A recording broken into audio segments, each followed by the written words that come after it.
Picture it. You're in middle school, and the morning has been dragging on. That lunch bell finally rings as you open up your snack box. After struggling to stay awake all morning, you reach for that manna from the heavens and pull out a container that holds as much sugar as a half pint of ice cream.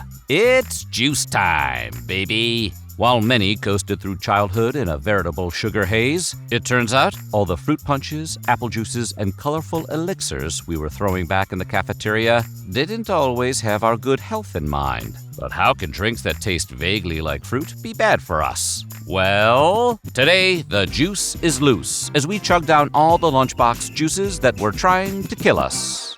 But before we drink to that, why don't you slam down that subscribe button? Then head on down to the comments and let us know what other retro refreshments you want to know about. For now, can someone open this for me? I always wind up breaking the straw. Ever since lemonade was introduced to Italy from the Middle East in the 16th century, people have loved the idea of sipping on juice. But aggressively sugary juice drinks that feature little to no fruit juice didn't begin dominating the lives of children until the 1970s. And then all the way through the 90s and beyond. Studies have shown that the high sugar content, color dyes, and artificial sweeteners present in many children's juice drinks have contributed to obesity, type 2 diabetes, hyperactivity, and, of course, scores of dental cavities. The Food and Drug Administration has strict rules about what is allowed to be called juice and what isn't. If a product wants to call itself 100% fruit juice, that claim must be true. Anything less must be labeled as drink, beverage, or cocktail. And what's more, the actual juice percentage as well as any added ingredients have to be clearly listed on the label. Seriously, you do not want to mess around with the juice police. Brands can sometimes circumvent these regulations by getting cutesy with their labeling. Like Sunny D, for instance, uses marketing that focuses on vitamin content and real fruit imagery, while never actually claiming to be fruit juice. And in fact, the high sugar contents undermine any actual health benefits. And you'll find that's not an isolated incident in the juice biz. The originator of this juicy trend can be traced back to the late 19th century, when Thomas Bramwell Welch created a new process for pasteurization. This new process prevented grape juice from fermenting into wine, a process Welch hoped he could convince his local church to use as a substitute for communion wine. While that didn't end up panning out, his innovation was used to create Welch's Grape Juice Company in 1893, which struck purple gold during the temperance movement as a non-alcoholic alternative. Other brands would soon jump on this trend, like Mott's Apple Juice in the early 20th century. But it wasn't until the 1950s when Kool-Aid revealed its eye-catching Pitcher Man commercial that marketing firms had the aha moment of selling juice directly to children, and they never looked back. For the very best drink you ever made! Despite the popularity juice drinks saw throughout the 20th century, pediatricians in the 1990s began pushing back against these sugary drinks, with parents joining the fray. By 1997, Americans were consuming billions of gallons of juice annually, and children under 12 were chugging more than their fair share. As childhood obesity and food allergies began to arise, the American Academy of Pediatrics asked families to tone down their sugary drink intake, especially with children under 2. So, while their heydays may have passed, we won't soon forget some of these Lunchbox legends. Before it was Sunny D, 1963 knew the familiar bright orange beverage as Sunny Delight. According to their website, two Florida dads named Howard Dick and Phil Grinnell saw what orange juice was doing and said, "We can make it better." Using water, fruit juices, citric acid, sweeteners, sodium, and high fructose corn syrup, they made a drink they were sure kids would love. And while it was marketed as a healthier alternative to soft drinks, in reality, it contains only 4 to 5% fruit juice, while the rest is sugary syrup. Since it can't legally call itself fruit juice, Sunny D is technically classified as a soft drink. But whatever was in it, the kids went gaga over it. Sunny Delight gained massive popularity in the 1990s as advertising campaigns squeezed the airwaves with ads decrying normal drinks like OJ and Purple Stuff for that golden, tangy Sunny D. Let's see, we got soda, Purple Stuff. Sunny D, all right. By 1998, Sunny Delight was one of the most popular soft drinks in the UK, second only to Coke and Pepsi in sales. So popular, in fact, that in 1999, a 4-year-old girl's skin turned orange from drinking over 1.5 liters of it a day. As the years went on, so did the release of new flavors, such as orange strawberry, orange mango, orange peach, fruit punch, blue raspberry, lemonade, and orange pineapple. Sunny D saw multiple rebrands since its introduction, including replacing the word delight with a simple D. They saw a 30% rise in sales after their acquisition by Harvest Hill Beverage Company in 2017. After negative publicity in 2009, the drink was reformulated in the UK with 70% fruit juice and no artificial ingredients or added sugar. But perhaps its most successful reboot was when Sunny D introduced a vodka seltzer line in 2023, with their familiar orange taste, zero sugar, and a smooth 4.5% alcohol. And while it may not have your 100% daily vitamin C like the original, the lack of sugar almost makes the vodka seltzer a safer option. By mid-century, young and old were enjoying whatever kinds of juices they could get their hands on, with orange juice becoming more available and more popular as the decade went on. Niles Foster saw this and decided to take a crack at it on his own, inventing High C in 1946 and taking it to market the following year. Initially only available in orange flavor, the drink was packaged in large 56-ounce steel cans that were coated internally with an enamel that prevented corrosion. This meant that High C required no refrigeration before opening, which everyone agreed was probably fine.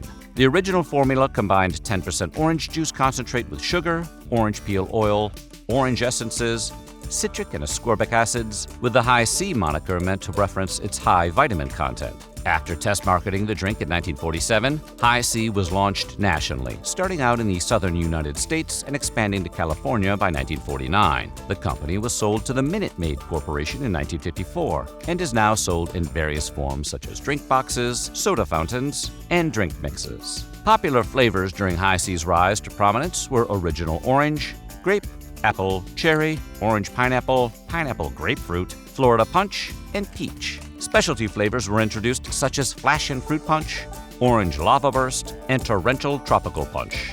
But we know there's a flavor that has been creeping up inside your brain since we uttered the words High C. Ecto Cooler. Originally Citrus Cooler, the 1980s saw a rebrand of the drink to coincide with the cartoon The Real Ghostbusters. Ecto Cooler was sold in the late 1980s and featured the cartoon version of Slimer on the packaging, a trend that would last until 2001, when the flavor was discontinued. It saw brief resurgences in 2016 and 2021, linked to the two Ghostbuster reboots. Though obtaining the limited supply of ectoplasmic elixir was a task in and of itself.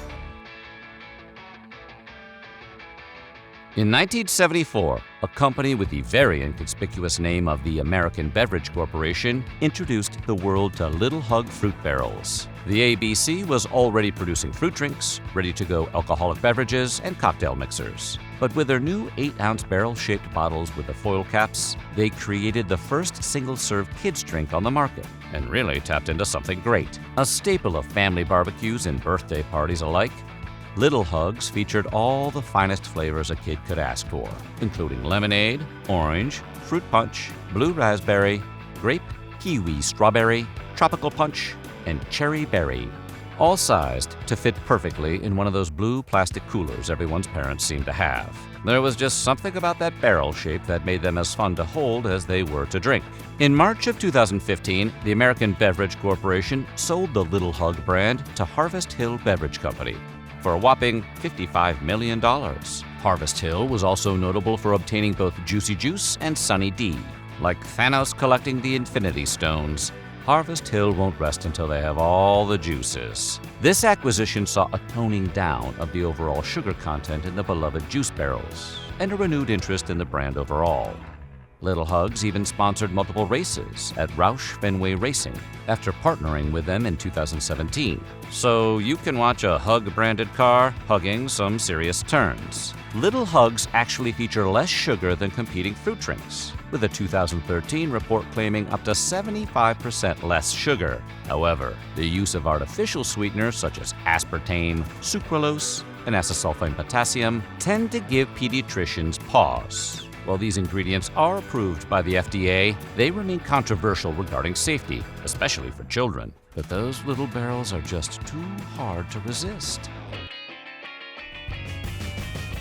A relative latecomer to the Lunchbox juice game came into the scene guns a-blazing, only because their bottles could be used as a water gun after you finished the juice. Launched by General Mills in 1987 as a test for Denver markets, the boisterous General Mills beverage Squeeze-It eventually became popular enough to expand nationwide, becoming one of the top-selling packaged juices in the U.S. in the early 90s. If the name doesn't ring a bell, the commercials definitely will to those who grew up in front of the TV.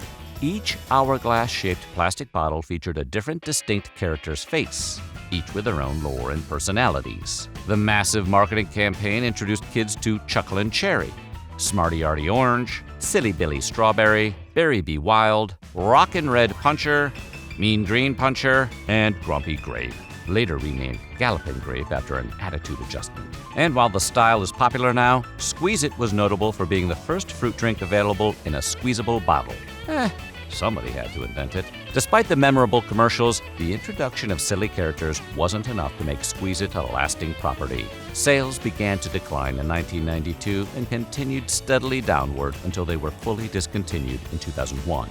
Part of Squeeze-It's downfall may have been due to changing health trends of the time, where a drink with only 10% fruit juice and the remainder being balanced out by a considerable amount of sugar suddenly found itself abandoned on the store shelves. Parents apparently weren't thrilled with their children exceeding half of the recommended sugar intake in one goofy-faced bottle. Whatever the reason for consumers slowly squeezing out Squeeze-Its, General Mills made a valiant effort to keep the juices flowing. 100% fruit concentrate versions were released in 1993, followed by special color-changing bottles in 1996. With a small tablet that could be dropped into the drink to magically change shades. Additional partnerships with Lifesavers and re-releases in 2006 and 2007 had fans hopeful that the resurgence of Squeeze-It might be on the horizon. But so far, there are no plans to bring the gang back for a reboot. We'll never see how Galloping Grape has evolved. So what do you think? Do you miss two sugary drinks from the past? Let us know your favorites down in the comments. And while you're there, check out some of these other weird history food videos.